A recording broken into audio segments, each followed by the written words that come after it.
Hi, I'm Rebecca Connell here in the Cool Tool Studio, and today I'm going to show you how to make 3 different styles of French ear wires. To make a basic pair of French wires, the first thing I'm going to do is straighten out some sterling silver wire, and I'm going to cut, I'd say about 2.5 inch length, maybe a little bit longer. I like to have a little extra. It's just a lot easier to form these when you have more to hold on to.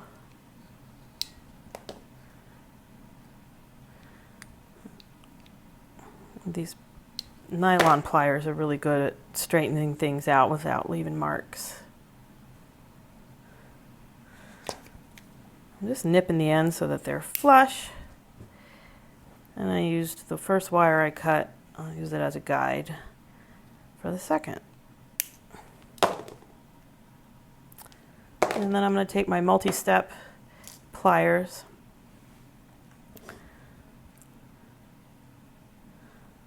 and I'm going to bend these about 1/2 inch down. I'm going to flip it. I'm just going to give a little kink.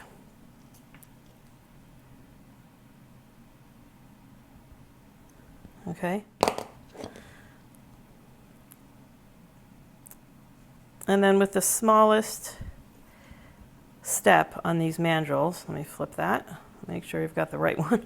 The smallest step on top, I'm going to wrap that short end around and past to form my loop. I'll repeat it with the other.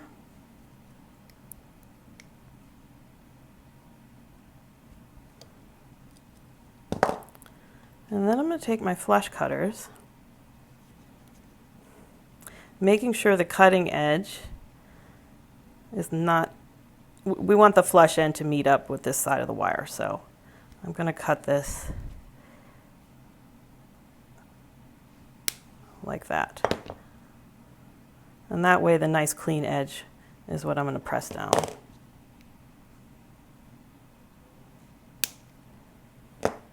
And now I'm going to just press this in so that the end is touching.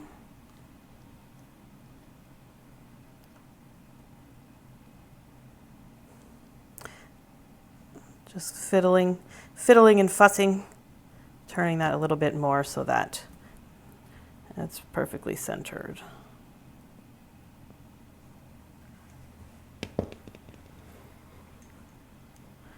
All right, so I've got my end loops formed.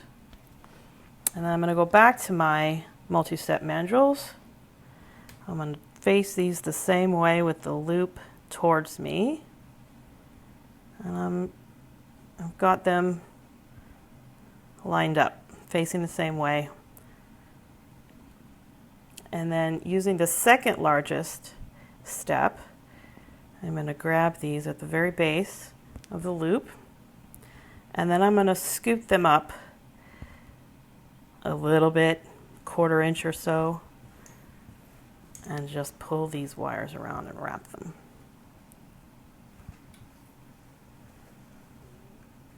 Now I'm going to hold them together, trying to keep them totally together so that when I cut them they're the same length. And I'm going to take my flush cutters, and I like to go about 1/8 inch or so below the bottom of that loop. But this is totally up to you how long you want your tail. And I'm going to put them back on the mandrel. And here you can adjust with your pliers too. If you want them a little smaller, you can make this distance shorter or longer at this point. I want to make them a little bit shorter. And so I've got a gap at the top, and then I'm going to grab the very end of this pull it and twist a little bit. And that's going to give me that little kick at the tail. All right. Do the same for this.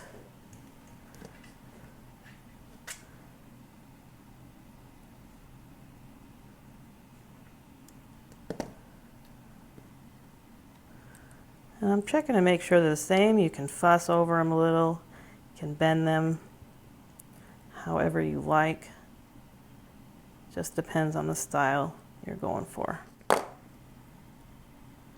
So now that they're formed, we can work harden them with the hammer.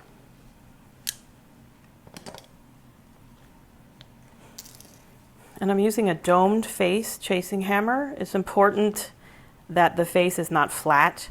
That will mar the metal really badly. It will leave obvious lines. And I'm going to hold the ear wire so it doesn't go flying. And when I hammer, I'm moving in a circular motion. So I'm not going just straight up and down. I'm going to use this circular motion, and that's going to help keep marks off of it as well. And I'm focusing on the top part there because I want that to not bend too much when they're being worn. And I'm going to go to the very end, give it a little kick. That helps keep them from falling out of your ears. And then I'm going to go to the loop and give that a little tap. And that's going to help keep that from opening when they're being worn. And then I go over the whole thing gently just to flatten it. Make sure that it's all even. And once that's hammered, it does get bent out of shape a little. You can go back and squish this back down. And you can definitely feel that the wire has hardened a bit. And then reclose the loop. And it's ready to be attached to your earrings. One final step to make them comfortable for wear is to sand that very end a little bit. Otherwise it kind of hurts to put them in your ears. And I'm just going to round those edges until they feel smooth. Another option for French ear wires is a balled end. And I have found that the easiest metal to use to make a balled end is argentium silver because it makes a really round, clean ball, whereas sterling silver will get quite pitted and it won't really round very well. Argentium is also sometimes more appropriate for people with sensitive ears, something to consider. So I'm using a micro torch.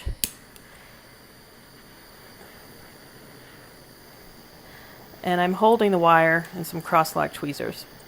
And I'm going to come straight down over the very tip of the blue cone. And it's going to start very quickly to ball up. And if it seems a little bit wonky, leaning to one side, you can compensate by turning it the other. It doesn't have to be done all at once. You can ball it up a little. There we go.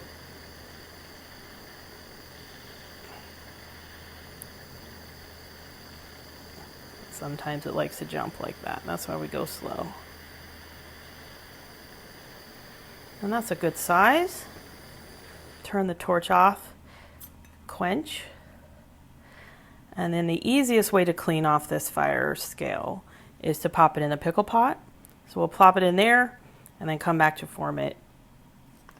To form these ball-ended pins into ear wires, you're going to take your smallest mandrel on the step pliers, and I'm going to just form a loop with the ball on the end.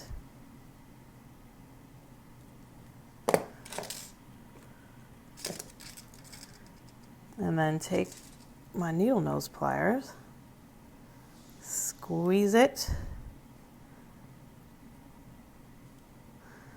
and then I'm going to grab the top and squeeze that a little bit, and that's going to make a nicer circle. And you can add your little kick out there. And just fuss and fiddle till you like the way they look. And then at this point, I'm going to continue on to form these like the basic ones. For this third style of French ear wire, I've got about a 3-inch length of sterling silver wire here, and I'm going to wire wrap it directly to this earring for a more permanent ear wire. And then the wrapping also adds a nice little detail. So to start, I'm going to bend this a little bit, about halfway, a little less than halfway down. And I'm going to take my stepped mandrel or stepped pliers with the smallest part facing me. And I'm going to wrap that right around, change my grip, and continue wrapping. So I've formed my loop. I'm going to flatten that a little bit.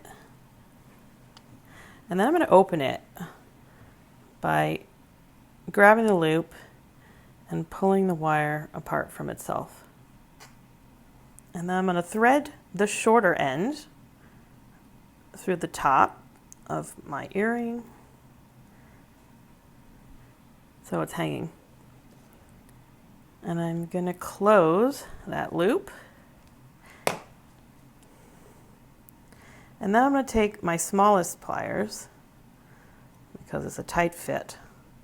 I'm going to grab the base of where they cross. So I've got a firm grip here. And what I'm going to do is I'm going to wrap this tail around. So I want it to be pretty perpendicular to this end of the wire. And I can start the bend a little bit with my hands to make sure that it's perpendicular. And then I'm going to grab another pair of pliers, grab the end of this, and start pulling that tight. And I'm going to switch my grip, pull it around again. I'm making sure that each loop is tight against the previous one while I go. And I like to wrap it around so that there's 3 loops from the front. So I'm going to look at it here, and I've got 1, 2, 3. On the back side, I want the end of the wire to be kind of hidden behind this. So I'm going to cut it where not quite all the way down, pretty close. And I grab my pliers again and gently squish that down.